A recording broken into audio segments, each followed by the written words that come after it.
Muy buenas tardes, queridos amigos. Bienvenidos a este webinar. En primer lugar, mi agradecimiento a Rankia por haberme invitado a compartir la sesión de entrega de premios de la séptima edición de los premios Rankia.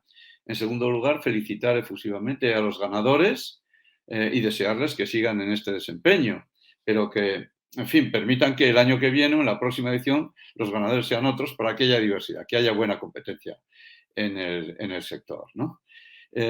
Bien, pues me corresponde a mí dar la lección magistral de la edición de este año y me pidieron los amigos de Rankia que hablara de pensiones y que hablara de planificación financiera y de alfabetización financiera también, ¿no?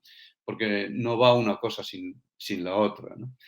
He elegido este título que veis en pantalla, Pensiones suficientes, sostenibles y equitativas para todos los trabajadores en el siglo XXI, en el que estamos, por cierto. Llevamos ya casi un primer cuarto cumplido de este siglo 2021, perdón, de este siglo XXI, y seguimos desenrollando el ovillo de las pensiones. En España, desde luego, en muchos otros países. No creáis que en otros países no tienen problemas con las pensiones.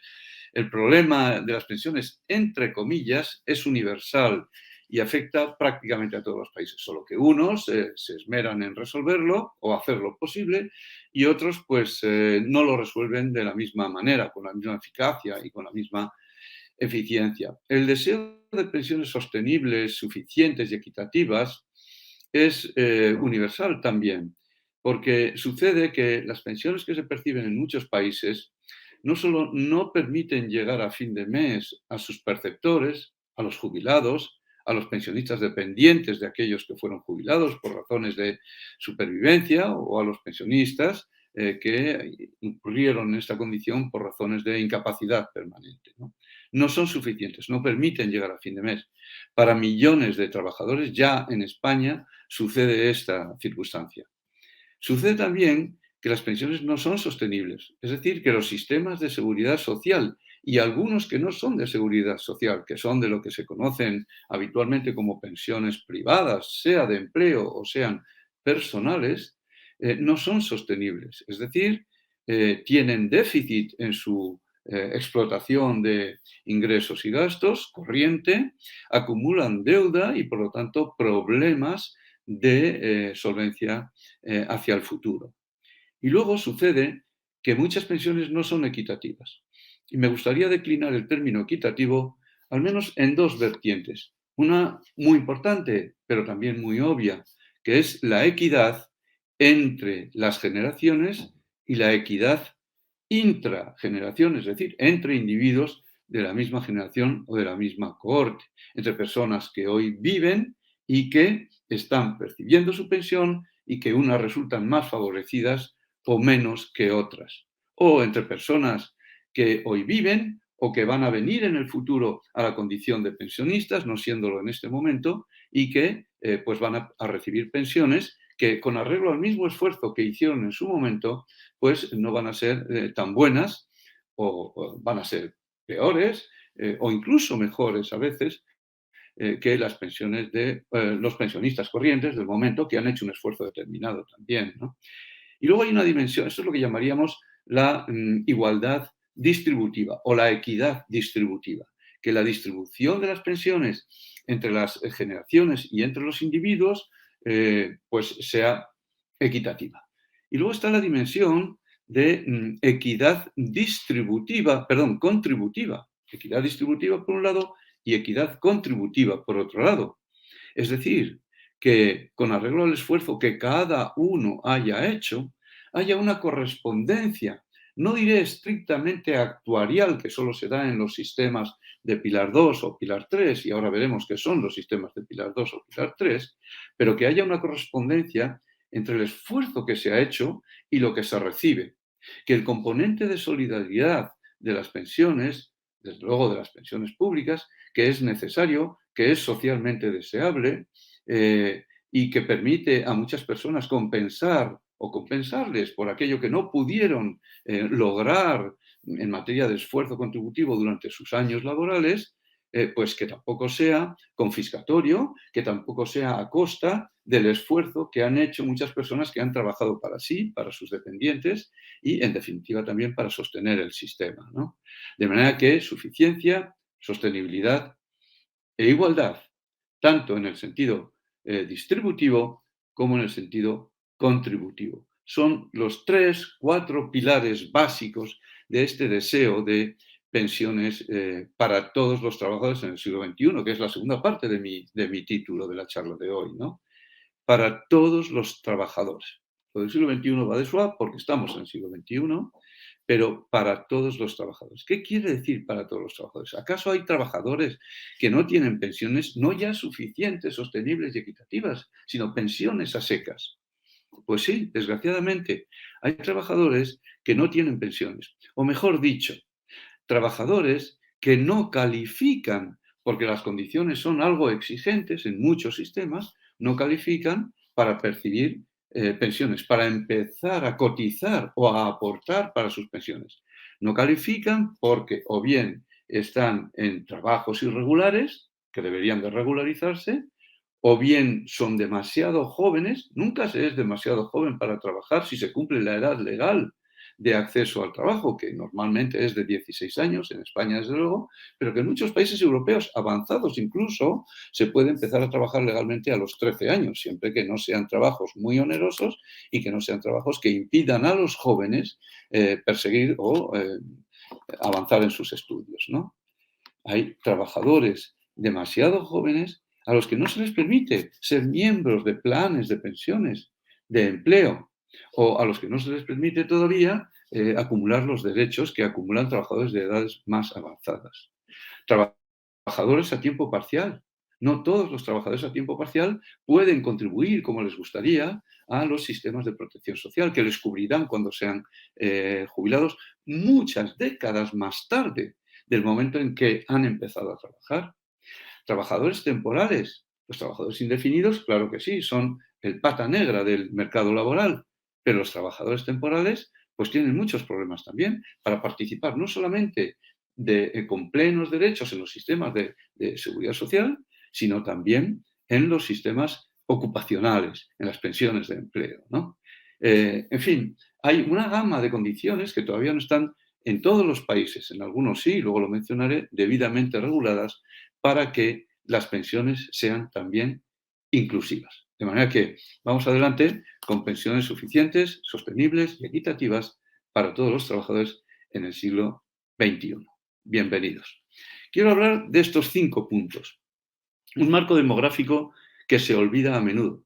No porque nos olvidemos de la demografía, todo el mundo habla de la demografía, incluso habla de aquello que yo voy a comentar sin darse cuenta de las implicaciones tan enormes que tiene. A esto es a lo que me refiero cuando digo que se olvida a menudo. Voy a hablar también de la previsión social española, que está en la encrucijada. Y la previsión social no es solo la seguridad social, no son solo los planes de empleo, no son solo los planes personales. A mí me gusta más llamarles personales que privados, ¿no? O individuales. Porque toda la previsión social, sea pública o sea de empresa o sea personal, es una previsión social institucional. Está de tal manera regulada, tan pesadamente regulada, y debe de ser así, en la industria de las pensiones en todos los países, que en realidad es una institución. Es una institución que se atiene a reglas dictadas por reguladores, obviamente públicos, que incorporan esos mecanismos que de otra forma los veíamos como estrictamente privados, pero que no son precisamente el mercado de alimentos procesados, ¿no? Es el mercado de unos productos previsionales muy peculiares que tienen que estar pesadamente regulados, como decía. Luego, la previsión social española, institucional toda ella, aunque una sea pública y otra sea, vamos a decir, privada, se encuentra hoy en la encrucijada. Pero para intentar ver cómo salir de esa encrucijada con el buen pie, obviamente, deberemos fijarnos en qué hacen los países a los que nos gustaría parecernos. Yo no suelo decir los países de nuestro entorno, yo no digo nunca los países europeos, yo no digo a secas los países avanzados, digo los países a los que nos gustaría parecernos. Y obviamente, en España, creo que no me equivoco si digo que los países a los que nos gustaría parecernos no son países emergentes, no son países todavía por ganar ese estatus de país emergente, son países avanzados. Sean europeos, sean anglosajones, sean de uno u otro hemisferio, sean de uno u otro lugar. Países a los que nos gustaría parecernos. Raro será que no haya ningún país a los que en algún aspecto al menos no nos guste parecernos, o no nos gustaría parecernos. En España nos gusta siempre parecernos a otros países que estimamos que van mejor que nosotros. De manera que en el cuarto lugar aparece ahí lo que para mí es un gran reto también en esa subdivisión, ese subconjunto de la previsión social, que es la previsión social complementaria. Y la previsión social complementaria abarca el pilar 2 de pensiones de empresa, de empleo u ocupacionales, como quiera que las llamemos, y del pilar 3, es decir, pensiones personales. Y me referiré tanto a vehículos convencionales de previsión social complementaria, como los planes y fondos de pensiones, como a los vehículos asegurados, que son importantísimos, que se les tiene poco en cuenta cuando se hacen las cifras justamente de la previsión social complementaria en España, y algo de ello diré yo también. Voy a terminar justamente aludiendo a algo que es central a todos los que me escucháis, la planificación financiera para la jubilación, esa hermosa tarea de aconsejar a la gente, para la cual obviamente hay que prepararse, no solamente con un certificado para ejercer esas tareas de asesoramiento en materia de planificación financiera, sino también hay que prepararse emocionalmente, hay que prepararse técnicamente, hay que conocer información que está cambiando constantemente y desde luego ya sabéis, no necesito recordároslo, que este oficio, que también es un arte de la persuasión, pues requiere una puesta al día permanente y espero que lo que yo cuente en lo que queda sirva justamente para esa actualización de opiniones, de punto de vista, de percepción del problema previsional que tenemos en nuestro país. Bueno, pues empezamos la presentación propiamente dicha con el primero de estos puntos, el marco demográfico. Y decía antes en el índice que se olvida a menudo, porque aunque todo el mundo habla de demografía cuando nos referimos a las pensiones, se habla de demografía de manera un tanto impropia o se pone el foco en fenómenos demográficos que no son los relevantes. O cuando se pone el foco en los fenómenos demográficos relevantes, pues resulta que tampoco se están viendo todas las implicaciones que ello tiene. Yo quiero referirme, y lo hago muy a menudo, al marco demográfico en un solo aspecto que para mí es el más relevante, que es la extensión permanente de la duración de la vida, el aumento regular, estructural, no diré acelerado, pero un aumento regular de la esperanza de vida al nacer y a todas las edades, en la mayor parte de los grupos sociales, en la mayor parte de países, desde hace ya 150 años. No se da la aceleración del aumento de la esperanza de vida que se observó entre 1850 y 1950. Un siglo de expansión impresionante de la duración de la vida. Pero se sigue dando el aumento de la esperanza de vida a un ritmo aproximadamente de 4 horas cada 24. Cada día tiene 24 horas. Pues bien, cada generación o cada cohorte añade una media, porque esto depende de la edad que se tenga, de 4 horas a la duración de su vida. Este aumento de la esperanza de vida no es como el interés compuestos, porque entonces ya seríamos casi inmortales, ¿no? Pero quiere decirse que cada década que pasa, por ejemplo, las nuevas cohortes que nacen viven 2 años o 2 años y medio más que las cohortes que nacieron 10 años antes. Quiere decirse que cada generación a la que le separan unos 30 años de la de sus padres vive 7 u 8 años más que sus padres. Y yo hago una pregunta. ¿Es razonable esperar cobrar la misma pensión que nuestros padres por el mismo esfuerzo de cotización cuando se viven 8 años más que nuestros padres? Es decir, un 50% más de lo que vivieron ellos. Fijaos lo que tenemos aquí. Estas son las curvas de supervivencia de cohortes sintéticas, nocionales, imaginarias. Una cohorte es un grupo de personas que nace en un año determinado, dura el número de efectivos, lo que vayan sobreviviendo, hasta que desaparece la última de estas personas. Pueden pasar más de 100 años para seguir el rastro estadístico de esa cohorte. Cuando hablamos de cohortes sintéticas, hacemos algo mucho más simple porque no tenemos buena información longitudinal. Cogemos en un año T cualquiera la distribución de población por edades y la distribución de los fallecimientos de ese mismo año por edades. Y componemos todos los momentos de esta distribución, uno de los cuales es la esperanza de vida. Pero otro es el número de supervivientes de una generación sintética normalizada. Esta es la curva de supervivencia de 1900. Fijaos que a los 65 años había desaparecido el grueso de los 100.000 que tenemos aquí en el origen de las edades. Y que, bueno, pues la mayor parte de la gente no sobrevivía a los 85 años. O muy poquita gente y ya era muy difícil sobrevivir a los 85 años. Esta es la curva de supervivencia de 2017, más de un siglo después. Hemos visto que este volumen que hay aquí encerrado entre estas dos líneas es enorme. Estos son ganancias de vida que se han producido a edades laborales en todo el siglo y pico transcurrido y también muchas ganancias de vida que se han producido a edades no laborales por encima de los 65 años. Quiere esto decir que tenemos una situación en el siglo XXI, desde luego, en la que todas las ganancias de vida van a edades no laborales. Ya el margen para ganarle vida por debajo de los 64 años o 65 es muy escaso y queda todo este espacio que llega hasta la esquina superior derecha y que de alcanzarse la cuadratura, por así decirlo, de esa línea, alcanzaríamos lo que se conoce como la compresión absoluta de la mortalidad. Es decir, nadie se muere antes de una edad límite y a esa edad límite todos se mueren. Esa edad límite se estima por parte de los expertos en los 120 años, pero ya hay cada vez más expertos que opinan que los 120 años es un límite que se ha sobrepasado y que se va a seguir sobrepasando. Claro, esto nos da lugar a números muy interesantes que no podemos ver aquí directamente, pero que los vamos a ver en esta otra transparencia. Imaginaos que en 1900 denomináramos, que era un poco la situación, gran edad o una edad límite, una edad tope, una edad a partir de la cual ya pasan cosas importantes, gran edad a los 65 años.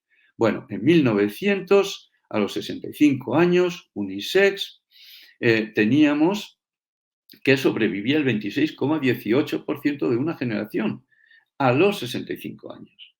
Para encontrar hoy, en 2017, o viene a ser muy parecido a la situación actual, la edad a la que sobrevive el 26,18%, tendríamos que irnos en hombres a los 89 años, en mujeres a los 93, una media de 91. De manera que 91 años hoy es algo parecido a lo que eran los 65 años en 1900. ¿Quiere esto decir que hoy habría que jubilarse a los 65 años, que era la edad a la que la gente se jubilaba? De hecho, era algo mayor, ¿no? En 1900. No, esto no quiere decir eso. Quiere decir sencillamente que hoy, a los 91, a los 91 años, según esta métrica del porcentaje de supervivencia de una generación a esa cierta edad, se estaba tan bien como en 1900 a los 65. Si esta métrica nos parece tremenda porque nos retrotrae la edad, la gran edad, que en 1900 era de 65 años, a algo actual, a los 91, pues vamos a ir a una métrica más suave. Por ejemplo, ¿cuál era la esperanza de vida en 1900? A los 65 años, no al nacer, sino a los 65 años. A los 65 años quedaban 9,1 años de vida. Unisex. Quedaban 9,1 años de vida. Por lo tanto, tenemos que ver cuál es la edad hoy, en 2017 o en 2021, más o menos, a la cual nos quedan 9,1 años de vida. Hoy, a los 65 años, en España, nos quedan 22 años de vida, unisex. De 22 a 9,1, obviamente, hay una distancia importante. ¿Cuál es esa edad hoy a la que nos quedan 9,1 años de vida? Pues es 79 años en los hombres y 82 años en las mujeres. En total, una media de 81 años. Es decir, lo que se extrae de aquí es que hoy la edad a la que digamos, nos encontrábamos en 1900, en los 65, se ha trasladado a algo entre los 81 y los 91 años. Las ganancias de la esperanza de vida han sido tan espectaculares que ahí radica el verdadero problema de las pensiones. Hay muchas personas que creen que el problema de las pensiones radica en que no nacen niños ni niñas o en que no vienen suficientes inmigrantes. Bueno, eso no es más que una solución parcial y desde luego a corto y medio plazo. No lo es a largo plazo. Porque los niños que nazcan hoy, que entrarían a edades laborales dentro de 15 o 16 años, o 17 o más, pues la edad media de acceso al empleo, al primer empleo, hoy está alrededor de los 20, pues tardarían otros 40 y tantos años en jubilarse, quién sabe si 50 y tantos, pero es que entonces recibirían pensiones, como es natural, con arreglo a lo que han cotizado todas esas décadas, han apoyado el sistema vigente, el de las próximas décadas para generaciones que no son ellos, y cuando les llegue el momento de beneficiarse también tendrán derecho a cobrar unas pensiones que si son tan desequilibradas como las de hoy, pues entonces no harán más que complicar el problema. Y necesitaríamos todavía más niños. No podemos poblar el planeta con 20.000 millones de almas cuando su carrying capacity es de 11.000 y ya nos estamos acercando a ello, ¿no? Porque además es un error tener niños para que nos paguen las pensiones. Hay que tener niños por otras razones en las que no voy a entrar, pero que son fantásticas, ¿no? Pero no para que nos paguen las pensiones. Esto no es hacerlos felices, precisamente, ¿no? Por lo tanto, el problema de las pensiones no es un problema solo de liquidez, es un problema de solvencia. Porque si fuera un problema solo de liquidez, bastaría con traer más inmigrantes, con traer más niños al mundo y confiar en que empezarán a pagar sus cotizaciones. Pero como resulta que lo que se paga por las pensiones es mucho menos de lo que se recibe en forma de pensiones en el sistema español y en muchos otros sistemas de seguridad social, pues entonces tenemos ese desequilibrio.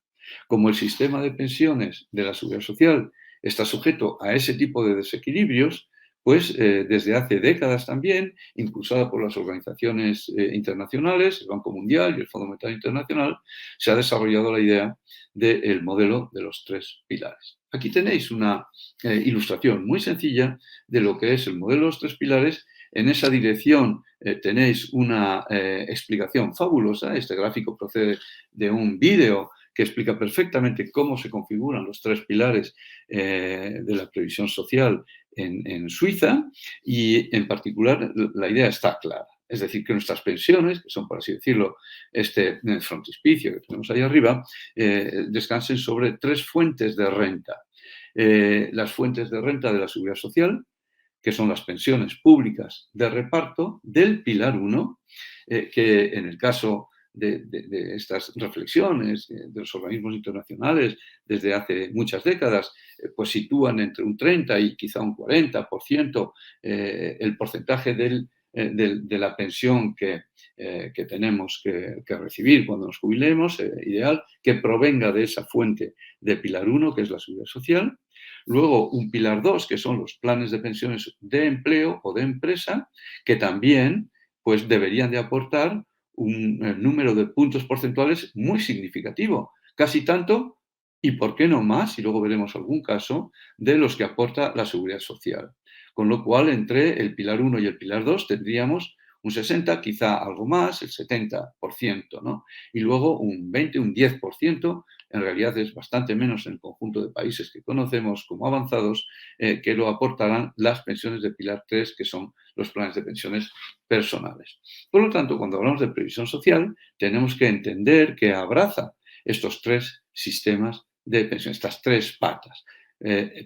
Pensiones de pilar 1, seguridad social, pensiones de pilar 2, planes de empleo u ocupacionales y pensiones de pilar 3, que son los planes de pensiones personales. El hecho es que en España el modelo de los tres pilares existe, como es natural, pero está dominado por la seguridad social. La seguridad social proporciona prácticamente el 100% de las rentas de jubilación, de las rentas procedentes de ahorro previsional.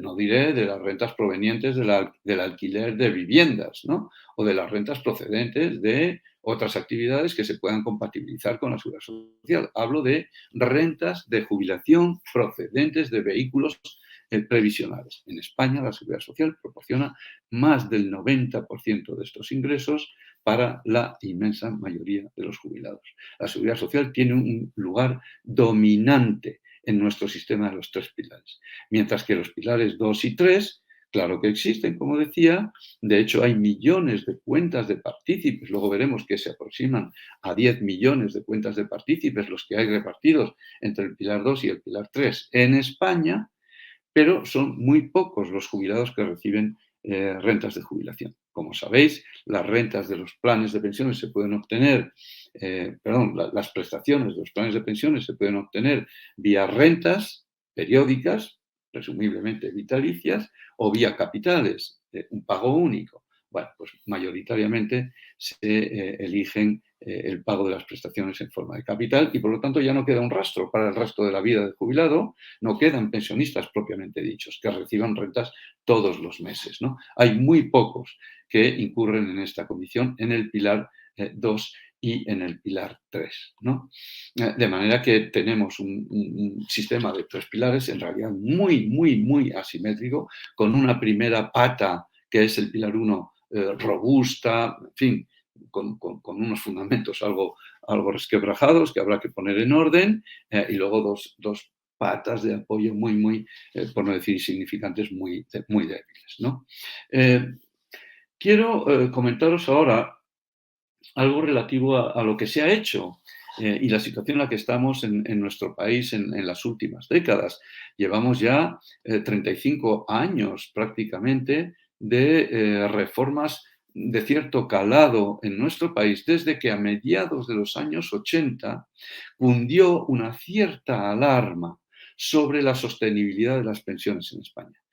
Muchos de vosotros puede que ni hubieseis nacido hace 35 años, pero unos cuantos estoy seguro de que sí, ¿no? Pero tampoco vais a recordar lo que pasó entonces, porque seríais muy jóvenes.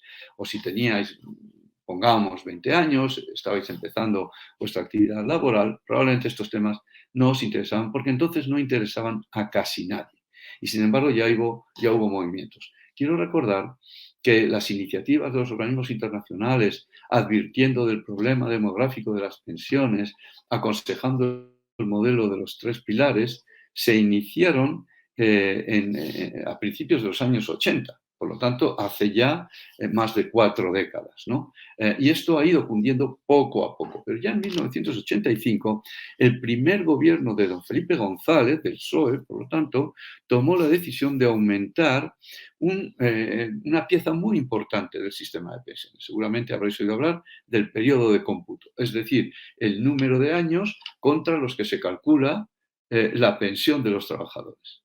Claro, antes del 85 o hasta el 85 se tomaban solo 2 años para el periodo de cómputo.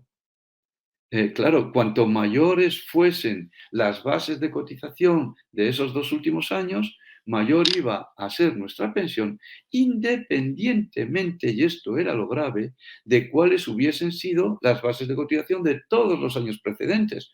Por supuesto, si no había años precedentes de cotización, no te podías jubilar, porque en aquella época se necesitaban 10 años como mínimo para tener derecho a reclamar una pensión. Hoy ya se necesitan 15, que es lo que se conoce como periodo de carencia.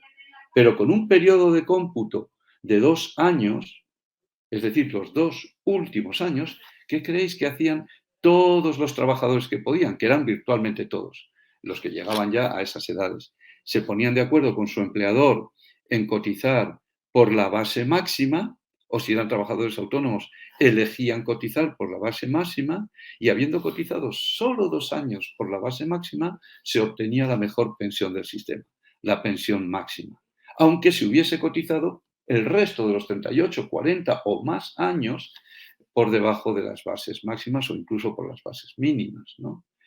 Esto se conocía como la compra de pensiones en los medios del sistema y también entre los medios especializados. Todos los jefes de personal de las empresas, porque entonces había más jefes de personal que directores de personas, ¿no? O de recursos humanos. sabían perfectamente esta práctica y la connivencia era escandalosa. Todo el mundo que podía, y casi todos podían hacerlo, pues elegían cotizar por la base máxima. Esta práctica aberrante y escandalosa se acabó con la ley de 1985.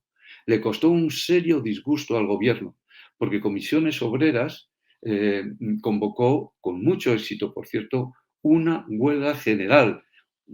Creo recordar que fue la primera de la democracia, o seguramente no, pero fue una de las primeras de la democracia en nuestro país. Una huelga general que paralizó el país. Y además el secretario general de la UGT, don Nicolás Redondo, padre, pues rompió relaciones personales con el presidente del gobierno, don Felipe González, para siempre. La reforma de 1985 tuvo efectos beneficiosos durante muchos años, más de una década. Y eso que entonces la Seguridad Social tenía todavía superávit bastante jugosos. Superávits que se integraban en los presupuestos generales del Estado, que nadie acumulaba en una hucha, que nadie utilizaba para afrontar tiempos peores porque se creía que la Seguridad Social nunca iba a tener tiempos peores porque había más de tres cotizantes por cada trabajador, más de tres afiliados por cada pensionista, perdón. Entonces, eso era la impresión, daba la impresión de que era inagotable.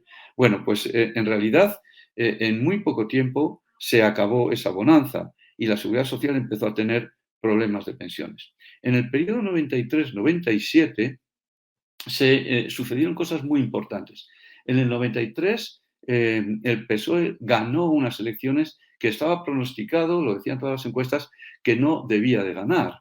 Las debía de ganar, según las encuestas, claro, el Partido Popular, ¿no? ¿Por qué? Pues la situación económica era mala, estábamos en una grave recesión que había subido la tasa de desempleo al 24%, y las pensiones empezaban a dar problemas ya. Se advertían problemas, se advertían déficit, se advertía el deterioro de la relación de cotizantes a pensionistas. Y por lo tanto, era una cuestión muy delicada.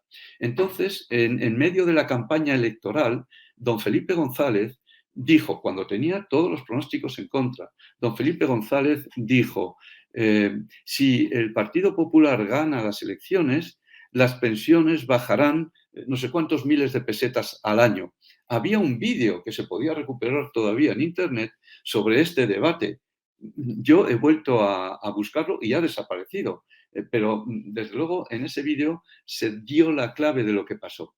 En ese momento, los votantes, los electores, tuvieron tal pánico que decidieron darle la vuelta a la tortilla de las encuestas. Y efectivamente, en el 93 ganó el Partido Socialista, cuando todos los pronósticos, ganó legítimamente, vamos a ver, cuando todos los pronósticos indicaban que era el Partido Popular el que pintaba como ganador de esas elecciones generales. Esto trajo como consecuencia el Pacto de Toledo, es decir, un pacto para no introducir las pensiones en la batalla partidista, en la batalla electoral, cosa que quienes hayan asistido a las últimas batallas electorales habrán constatado que no ha servido para nada, porque se han traído las pensiones a los debates electorales, a la querella partidista en el Parlamento y seguimos más o menos así. Pero es verdad que el Pacto de Toledo ha ido produciendo una serie de resultados. Los más importantes son las recomendaciones, entre ellas de que las pensiones se hagan la reforma de las pensiones se hagan por consenso, que no sean radicales y que se vaya avanzando poco a poco. Bueno, pues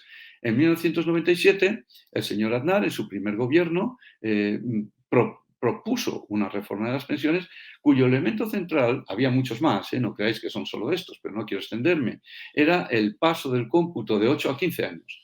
Fijaos que el paso de 2 a 8 años fue valentísimo y fue muy duro y las consecuencias para el gobierno fueron serias, pero restableció las cuentas de la Seguridad Social.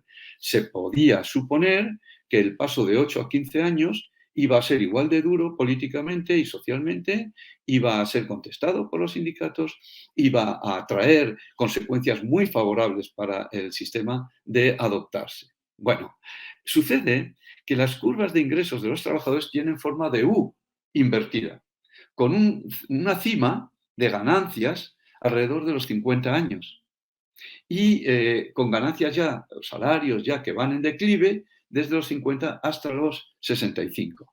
Cuando el periodo de cómputo pasó de 2 a 8, se fastidió en buena hora la aberrante práctica de la compra de pensiones. Pero bueno, pues las cosas no habían ido muy mal hasta los 85, hasta 1985. Bueno, los trabajadores vieron que pasar de 2 a 8, pues en realidad era incluso recuperar buenos años de cotización. Pero es verdad que como se acabó la compra de pensiones, pues al meter 8 años, ya la gente no pudo cotizar por la base máxima durante tantos 8 años como se habían acordado. Pero es que en el 97 se pasó de 8 a 15. Y por lo tanto se logró que mucha gente, ya viniendo de bases efectivas cercanas a sus salarios, no a la máxima artificial que se buscaba antes del 85, observó que recuperaba periodos de cotización con bases más elevadas, encaminándose por el tramo ascendente de esa U hasta la cima de los 50 años.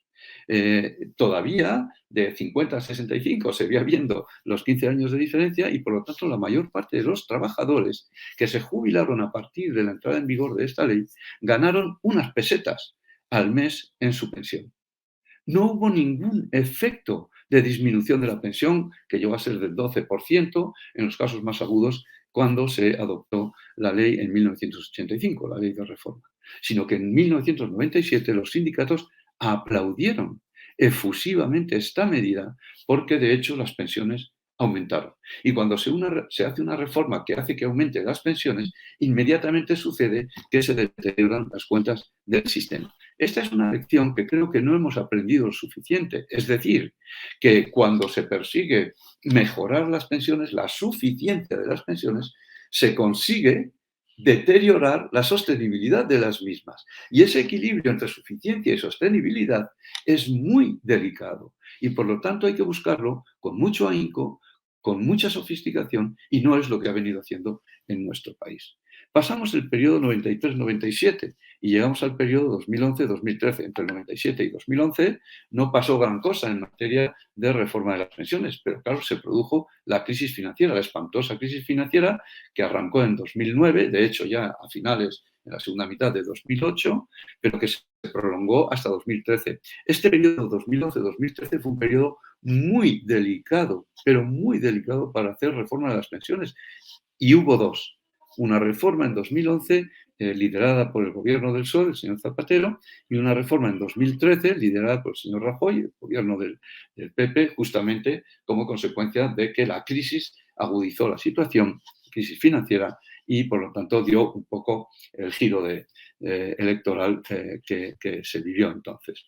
En 2011, las dos medidas más importantes consistieron en aumentar la edad de jubilación a los 67 años. Este año 2022 estamos en 66 años y 2 meses. En 2027 llegaremos a los 67 años.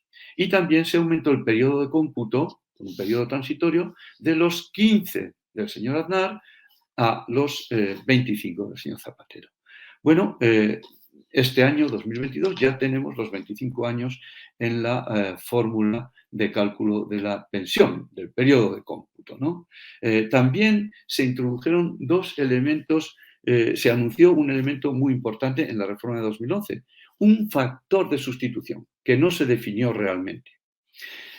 Como aquella reforma fue insuficiente y todas las proyecciones que se hacían decían que como mucho corregiría una tercera parte del enorme déficit que se preveía para 2060, según todos los estudios, la Comisión Europea influyó de manera importante para que el nuevo gobierno del PP de finales de 2011, 2012, pues ya de alguna forma complementara la pensión, la reforma de las pensiones de 2011.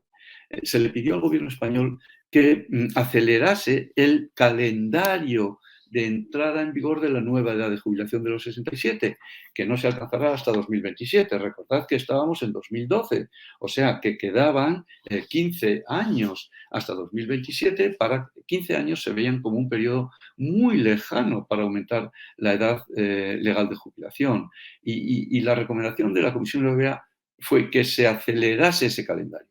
En vez de acelerar ese calendario, que sigue siendo el mismo que fue en 2014, cuando entró en vigor la reforma de las pensiones, en 2013, que fue cuando entró en vigor la reforma de 2011, pues lo que sucedió es que en la reforma de 2013 se introdujeron dos mecanismos muy importantes. Ese factor de sostenibilidad ya anunciado en la reforma de 2011 se le dio cuerpo y luego hubo un informe de expertos, además, que lo definió y un Real Decreto Ley que lo implementó, ¿no? Que consistía en que, con motivo del aumento de la esperanza de vida, se hiciese una corrección a la baja, obviamente, puesto que se trataba de un aumento de la duración de la vida, una corrección a la baja de la pensión al nacimiento de la misma. No para el resto de la vida del pensionista, pero sí al nacimiento. Si en un periodo de 5 años la esperanza de vida había aumentado un 2%, digamos, pues la pensión tenía que caer un 2% en el momento de la revisión. Se había previsto que cuando ya madurase por completo el factor de sostenibilidad, que estaba previsto que entrara en vigor en 2019, luego se retardó a 2023 y ahora se encuentra definitivamente derogado, pues a largo plazo podía causar pérdidas del 12 o el 15% de la pensión respecto a la forma en la que se calcula actualmente, ¿no? Y entonces el factor de sostenibilidad causó bastante ansiedad una vez que se aprobó en la reforma de 2013, pero se aprobó también dejar de indiciar las pensiones con la inflación prevista, como se había venido haciendo hasta entonces, y indiciarlas o indexarlas con un nuevo factor, con un nuevo índice, que era el índice de revalorización de las pensiones y que, en definitiva, en momentos de inflación, provocaba una pérdida relevante del poder adquisitivo de las pensiones. De manera que la reforma de 2013 era una reforma muy polémica, valiente, iba en la buena dirección, en mi opinión, pero no pudo contar con el consenso social. El Pacto de Toledo realmente no se pronunció sobre ella porque no estaba, digamos, en periodo de sesiones, había terminado una ronda de recomendaciones en 2011, que es la que inspiró la reforma de 2011.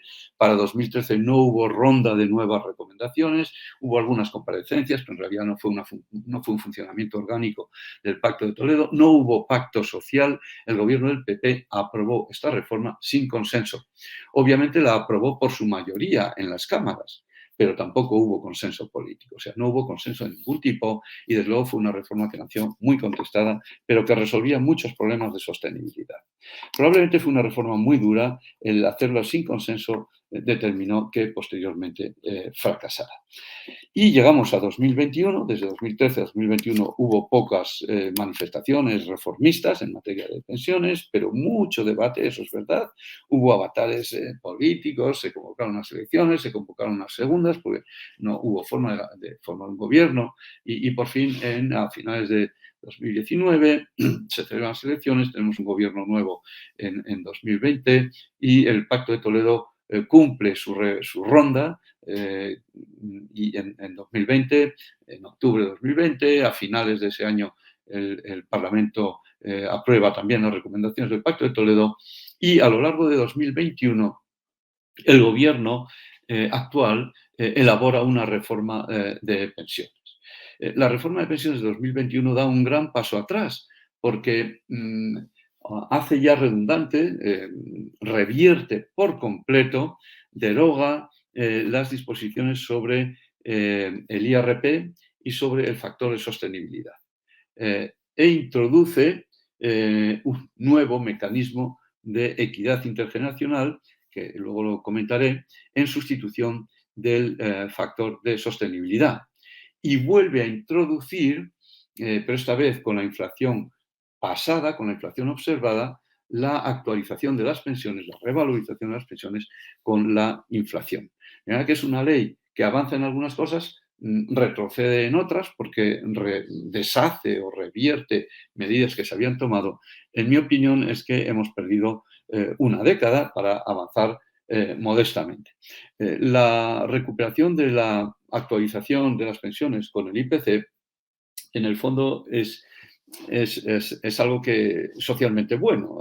No nos gusta que los pensionistas vean mermar el poder adquisitivo de sus pagas más o menos generosas o más o menos exiguas a medida que hay una inflación significativa, ¿no? Y por lo tanto nos agrada de alguna forma que haya esa actualización con algo que preserve el poder adquisitivo de las pensiones. Las pensiones privadas también tienen mecanismos de preservación del poder adquisitivo de las pensiones, pero claro, no es lo mismo una renta vitalicia sin actualización por inflación que una renta vitalicia con actualización por la inflación prevista o que pueda venir dándose. Eso es un seguro contra la inflación y cuesta un dinero. Si por 100.000 euros a los 65 años nos dan una renta vitalicia de 500 euros al mes que no está protegida contra la inflación, si queremos que nuestra pensión esté protegida contra la inflación y tenemos esos mismos 100.000 euros, no nos van a dar 500, nos van a dar un 20% menos, es decir, 400 euros. Eso sí, se irán actualizando con la inflación, pero de partida ya no son 500, son 400. En vez de tener una pensión horizontal, tendremos una pensión, espero que me veáis, que baja al nacimiento, pero que sube a medida que hay inflación y por lo tanto tendremos una pensión creciente, pero que tiene que ser mucho más baja al inicio, porque el ajuste contra la inflación cuesta mucho dinero. Y la Seguridad Social no tiene un sistema de capitalización, no calcula las pensiones como rentas vitalicias, no puede saber exactamente lo que le va a costar el ajuste por la inflación o un seguro de ajuste contra la inflación y simplemente tiene que abrir los presupuestos generales del Estado a cualquiera que sea el gasto que conlleve esta actualización con el IPC. De manera que estos son los problemas, esta es la situación y estos son los problemas que tenemos ahí. ¿Qué es lo que tenemos ahora mismo? Pues tenemos, según quien lo perciba, unas pensiones que son una especie de bomba de relojería, ¿no? O de granada a punto de estallar, ¿no? No sé si llegáis ahí a leer lo que pone ahí. How's our nest egg doing? ¿Cómo está yendo nuestro huevo del nido de las pensiones, ¿no? Bueno, pues por un lado es la percepción de mucha gente de que tenemos un problema serio de las pensiones, que no sabemos cuándo estallará, percepción que a veces es equivocada, porque más de la mitad de los jóvenes, por debajo de 40 años, los trabajadores, creen que no van a cobrar ninguna pensión, lo cual es absolutamente erróneo. Y nadie se molesta en decírselo, que es erróneo. Bueno, pues yo sí, yo me molesto en deciros que es erróneo pensar. Otra cosa es que vayáis a cobrar las pensiones que están cobrando vuestros padres, si están recién jubilados, sobre todo, o hace apenas 5 años que se han jubilado. No las vais a cobrar, desde luego, por el mismo precio. Os van a costar bastante más caras, porque, entre otras cosas, vais a vivir 8 años más que vuestros padres. Luego, no es lógico que penséis que vais a cobrar la misma pensión tan buena que vuestros padres, que les está reponiendo sus ingresos previos a la jubilación en un 80%, solamente con el concurso de la Seguridad Social. Bueno, desde la perplejidad y la falta de comprensión de muchas personas hasta las manifestaciones masivas. Esta es una manifestación de Bilbao de hace un año o así, en donde, bueno, pues precisamente allí donde las pensiones son más altas, porque se las merecen, porque han cotizado más, que es Euskadi, pues surge digamos, este movimiento reivindicativo, no al 0,25. Por cierto, el 0,25 era el IRP, que ya no existe, de manera que esta reivindicación al menos se ha conseguido, ¿no? Este es uno de los carteles de los chalecos amarillos, ¿no? Retraite Macron, c'est non. No a las reformas a las pensiones de Macron, ¿no? Cuando Macron lo único que quiere es eliminar los 42 regímenes especiales que hay en Francia.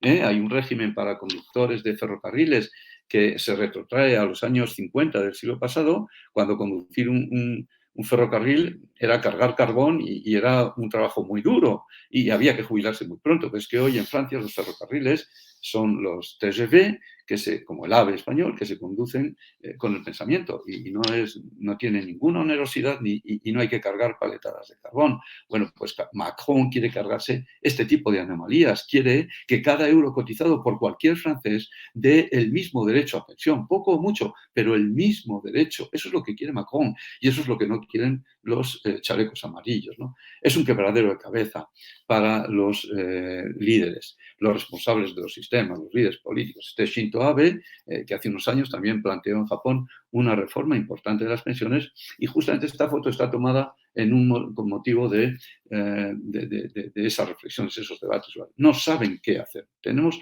un verdadero problema en España. ¿Qué hacen los países a los que nos gustaría parecernos? Los tres pilares, de nuevo, ¿no? Hay que traerlos aquí a colación. No vais a dejar de fijaros en esto, obviamente, por eso voy a empezar por aquí. China tiene un conjunto de esquemas de pensiones. La seguridad social existe hasta en China. Lo que pasa es que, fijaos, aquí tenemos los ahorros previsionales que representa el primer pilar, que es público y que es de capitalización, aunque tiene pensiones básicas también y que está dotado por el gobierno.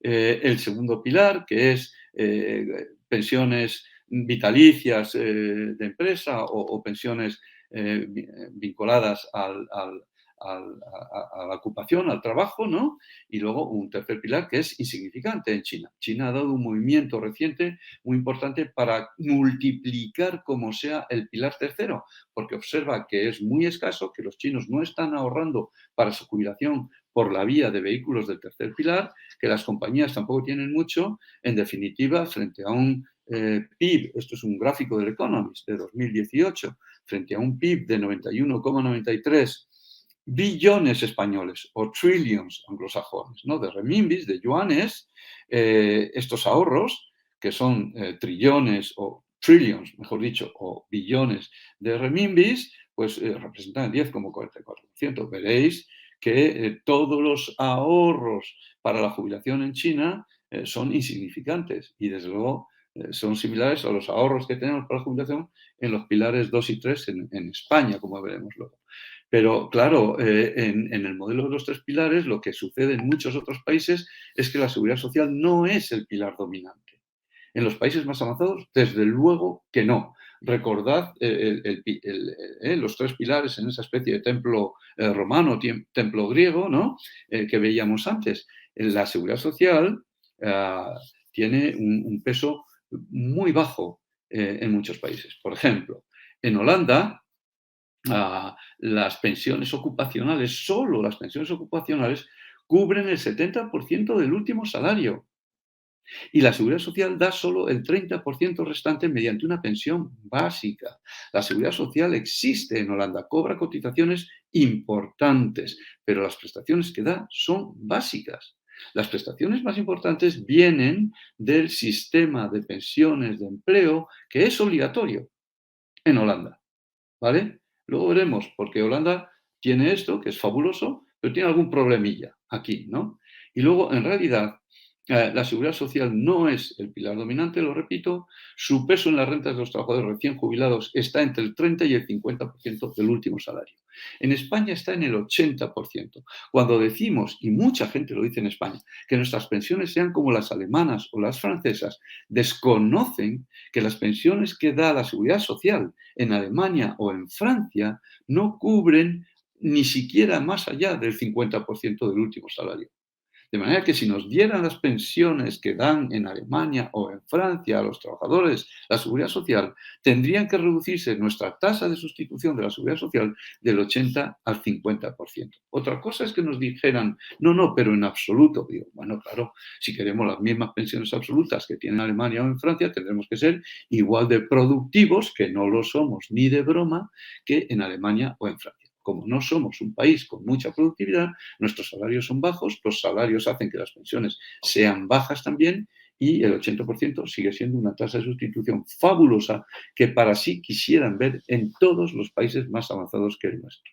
Para sí quisieran verla. De manera que recalco este aspecto, ¿no? ¿Qué están haciendo estos países? Mira, aquí tenéis dos grandes ideas. El sistema de cuentas nocionales o de cuentas individuales de reparto, pero con capitalización nocional. Consiste en ponerle una capa actuarial al sistema de reparto para hacerlo sostenible en el medio y largo plazo. ¿Cómo? Convirtiendo su fórmula de cálculo de las pensiones de prestación definida en una fórmula de aportación definida. Tanto has cotizado te lo capitalizamos a un tanto por ciento teórico o nocional, que puede ser el crecimiento del PIB o de los salarios, y esta es tu masa de cotizaciones actualizadas nocionalmente que te convertimos en una renta vitalicia. Pero en la fórmula actual de pensiones en España, que es de prestación definida, no interviene lo que tú has aportado efectivamente, las cotizaciones que has pagado efectivamente. Aparece tu edad a la que te jubilas, aparece las bases por las que has cotizado y aparecen los años que has estado cotizando. No lo que has cotizado efectivamente, es una fórmula de prestación definida explosiva, porque devuelve muchísimo más de lo que se ha cotizado. Mientras que una fórmula como la de las cuentas nocionales devolvería justo un poco más, como si lo hubieras tenido invertido en España S.A., que crece al 2 y pico por ciento al año en términos medios acumulativos. ¿Vale? Y luego la otra gran idea que se está implantando en todos los países es la adscripción por defecto a los planes de empleo. Se dictan unas condiciones de elegibilidad, se dice un año de arranque y a partir de ahí todos los trabajadores elegibles existentes, más todos los que vayan entrando al mercado de trabajo, están obligados a tener un plan de empleo. Luego se pueden salir si quieren, pero el éxito del sistema de autoenrollment es fabuloso en todos los países que lo han implantado, ¿no? De manera que lo que se está haciendo es innovar y profundizar en el modelo de los tres pilares. No se han quedado tan parados como en España. En España el modelo de los tres pilares, ya lo veréis luego, está estancado, ¿no? Se han introducido las cuentas nocionales individuales en el pilar 1. Los países que adoptan las cuentas nocionales siguen teniendo la seguridad social de reparto, no se privatiza la seguridad social, no se convierte en una seguridad social de capitalización, pero sí en una seguridad social de reparto y de capitalización nocional, ¿no? La adscripción por defecto está haciendo, insisto, furor desde hace décadas en Nueva Zelanda, que fue un poco la inventora del sistema, en Australia, en el Reino Unido especialmente, en muchos otros países. En Estados Unidos llevan practicando esta especie de autoenrollment limitado desde hace muchos años. Y de hecho, la Seguridad Social Americana, el Pilar 1 que existe y es el más grande del mundo, es un sistema de cuentas nocionales implícito, no le llaman de esa forma, pero la forma en la que calculan la pensión en Estados Unidos de la Seguridad Social es justamente una cuenta individual capitalizada nocionalmente por el Tesoro todos los años, ¿no? Estamos pasando también, y aquí hay problemas graves, del método de prestación definida al método de aportación definida en el pilar 2. Holanda, por ejemplo, mencionaba antes el caso, Holanda tiene que convertir antes de 2026 todos los contratos de prestación definida, que son la mayoría en sus pensiones complementarias, los tiene que convertir en contratos de aportación definida, sí o sí, empezando desde 2001. Ya se está llevando a cabo ese proceso. Eso es un Big Bang, porque esa conversión implica nada menos que 500.000 millones de euros, el equivalente a 500.000 millones de euros que van a cambiar de contratos de prestación a aportación definida, ¿no? Pensiones inclusivas en el pilar 2, por ejemplo, Noruega ha creado leyes para que no se excluya a trabajadores jóvenes, no se excluya a trabajadores de bajos ingresos, no se excluya a trabajadores temporales, no se excluya a trabajadores de jornada parcial. Todos los trabajadores son ahora elegibles para las pensiones de empresa, como lo son para la seguridad social, ¿no? Pensiones low cost. Esto es muy importante. En Nueva Zelanda y Australia han diseñado unos sistemas de Pilar 2 con el auto-enrollment, por supuesto, pero con cotizaciones muy moderadas, matching contributions de los empleadores, de los trabajadores e incluso unas bonificaciones del propio Estado, y está funcionando también, son muy populares, ¿no? Y luego la extensión del Pilar 3. Ya he dicho que China está preocupadísima porque no se ahorra nada en el Pilar 3 y están diseñando nuevos esquemas de pensiones personales o pensiones individuales, ¿no? Y luego hay innovaciones increíbles, interesantísimas. El pilar cuarto, que le llamamos. En China, los chinos han creado, copiándolo del español, que luego mencionaré, el sistema de panchumo, que son las pensiones por consumo. Googlearlo, panchumo. Es impresionante, claro, hay ya millones de suscriptores de una aplicación que te convierte todos los descuentos en los retailers, en los comercios, todas las promociones en ahorro conductual para tu jubilación. Eso está copiado, como digo, de una aplicación española que se llama Pensumo, de la que yo soy consejero a la sazón, y que está preparándose para un Big Bang también en España. En México está Millas para el Retiro, o en Chile, que son de nuevo aplicaciones, dispositivos que están logrando, en México en particular, que se ahorre más vía aplicaciones para el ahorro previsional que vía las AFORES, que son la espina dorsal del sistema previsional mexicano, ¿no? O en la India nació Pinbox, una aplicación para que los pobres ahorren para su jubilación y está dando ya prestaciones significativas a millones de personas pobres que jamás hubieran podido tener una pensión de no haber sido gracias a Pinbox. Ahora se está extendiendo a Latinoamérica, ¿de acuerdo? Y en fin, son innovaciones verdaderamente extraordinarias sobre las que yo os llamo la atención, porque más pronto que tarde, y son aplicaciones que son, por supuesto, fintechs, pero sobre todo insurtechs, más tarde que pronto deberán estar en vuestro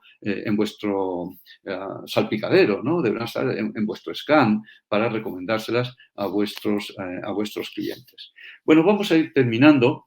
El reto de la previsión social complementaria en España es descomunal. La legislación moderna sobre previsión social complementaria en España data ya de hace 30 y tantos años, pero en realidad no ha desarrollado considerablemente. En los primeros años hubo la conversión de todos los compromisos internos en planes externos y dio la impresión de que había un exitazo, ¿no? Pero en realidad estábamos simplemente cambiando de sitio lo que ya teníamos. Donde sí hubo un exitazo muy importante fue en la invención, por así decirlo, del Pilar 3, ¿no? Apenas 2 décadas más tarde de iniciado la legislación, el sistema estaba en su cumbre, pero desde entonces está también estancado por varias razones. Fijaos bien, las cifras que tenemos aquí son 2 millones, hoy, a diciembre de 2021, 2 millones de partícipes en el sistema de empleo, 2 millones de asalariados que tienen una cuenta ocupacional. Pero claro, una cuenta ocupacional que tiene unas muy pocas docenas o decenas de miles de euros en su cuenta y que no da prestaciones suficientes, ¿no? Y luego tenemos 7,5 millones de cuentas de partícipes, que a lo mejor son 6 millones de partícipes, esta cifra no está bien calculada, en el sistema individual o personal. Esto es un exitazo. En 1987-88 no había nada. Había algunos seguros, pero este sistema se ha quedado prácticamente de la nada y floreció hasta antes de la crisis financiera. Desde entonces se ha estancado. La mitad de los partícipes no hacen aportaciones y las aportaciones no crecen y, por lo tanto, los fondos bajo gestión, los recursos bajo gestión, están al albur no del ingreso de nuevos recursos, que ya son insuficientes para pagar las prestaciones, pero eso es distinto porque no provoca déficit, son sistemas de capitalización y las prestaciones se pagan de otra manera, pero claro, se pagan contra los capitales y las reservas matemáticas que hacen que el sistema en su conjunto se esté haciendo cada vez más pequeño, ¿no? O pueda hacerse cada vez más pequeño, ¿no? Entonces, tenemos activos totales por valor de 128 mil millardos de euros, el 11,4% del PIB, en el pilar 2 y 3 en España, cuando en Holanda hay 2 veces el PIB, en el Reino Unido hay vez y media el PIB, en Estados Unidos tienen más de una vez el PIB en ahorro previsional. Son ahorros fabulosos, aquí estamos muy lejos. Y ahora ya se da el caso de que se tienen menos ingresos por aportaciones que gastos por prestaciones. Insisto, una persona insensata diría, pues eso es un déficit. No es un déficit, pues son sistemas de capitalización simplemente que ya no se pueden pagar los gastos por prestaciones con los ingresos por aportaciones y hay que empezar a liquidar contablemente también.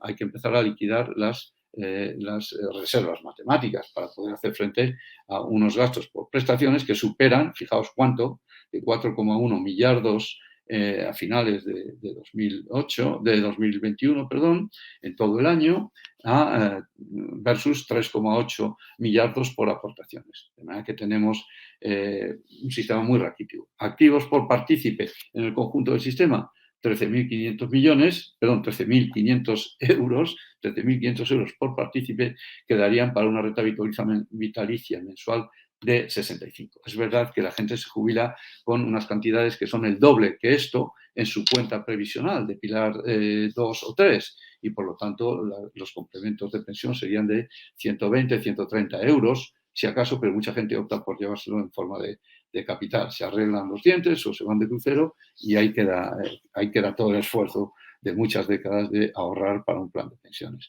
La previsión social complementaria española necesita un Big Bang porque además los planes de empleo individual se están degradando en el plano fiscal progresivamente. El límite de la deducción para 2022 ya es de 1.500 cuando hace no mucho estaba en 8.000 euros o podía llegar a ser hasta de los 8.000 euros. Bueno, los últimos minutos y espero no sobrepasarme de la hora que tenía asignada.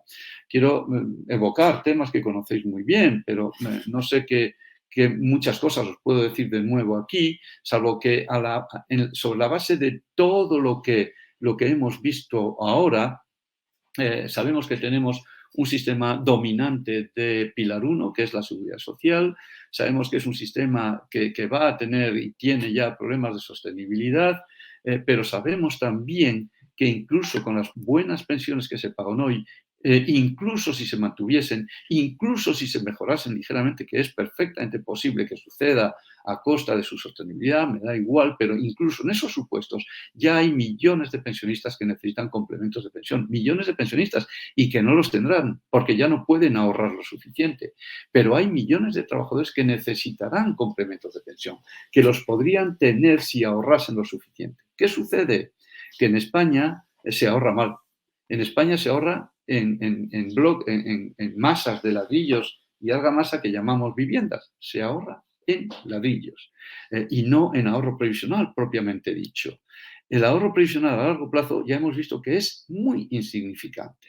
La vivienda, por otra parte, representa el 80% de la riqueza neta de los hogares y su valor equivale a 3,5 veces el PIB. El ahorro en vivienda obviamente no es ahorro previsional, ni aunque lo pretendan los dueños de los pisos, que muchas veces en reuniones familiares dicen, no, mi plan de pensiones es mi vivienda.